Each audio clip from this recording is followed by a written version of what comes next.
Janabheri news కు స్వాగతం. Palamaner municipality పరిధిలోని నిన్నటి దినం ఫకీర్ వేషంలో ఓ వ్యక్తి వచ్చి జేబుల నుండి 10 రూపాయలు ఎత్తి దాన్ని పేపర్గా మార్చి జనాన్ని మోసం చేసి వారి వద్ద నుండి 2,000, 3,000 రూపాయలు వసూలు చేసి అలా ఇవ్వలేదంటే మీకు చెడు జరుగుతుందని, కీడు జరుగుతుందని ప్రజలను భయభ్రాంతులకు గురి చేసిన వ్యక్తిని ప్రజలు పలమనేరు పోలీసులకు అప్పగించారు. పలమనేరు సీఐ మోహన్ రెడ్డి మాట్లాడుతూ ఇలాంటి వారిని నమ్మొద్దని, ఫకీర్ వేషాధారణతో వచ్చి బుడబుడకల వేషాధారణతో వచ్చి ఇలా మీకు ఆ గండ ఉంది ఈ గండ ఉందని చెప్పి ప్రజలను భయభ్రాంతులకు గురి చేస్తే వారిపై కఠిన చర్యలు తీసుకుంటామని, అలాంటి వారు ఎవరైనా వస్తే తమ దృష్టికి తీసుకురావాలని, వారిపై చట్టపరమైన చర్యలు తీసుకుంటామని ఆయన పేర్కొన్నారు. అలాగే నిన్నటి దినాన ఫకీర్ వేషధారణలో ఉన్న అతనిపై కూడా కేసు నమోదు చేశామని ఆయన పేర్కొన్నారు. పలమనేరు పట్టణ ప్రజలకందరికీ నమస్కారం.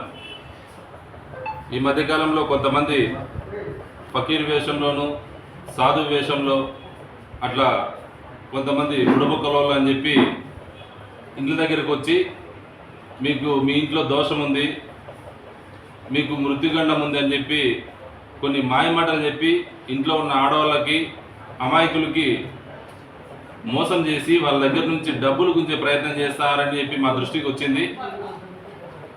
అటువంటివి వాళ్ళు ఎవరైనా వచ్చినా, మీకు అనుమానాస్పదంగా ఎవరైనా కనపడినా కానీ ఖచ్చితంగా మీరు పోలీసుకు కానీ, డైల్ 100కి కానీ, 112కి కానీ కాల్ చేసి తెలపాల్సిందిగా కోరుచున్నాం.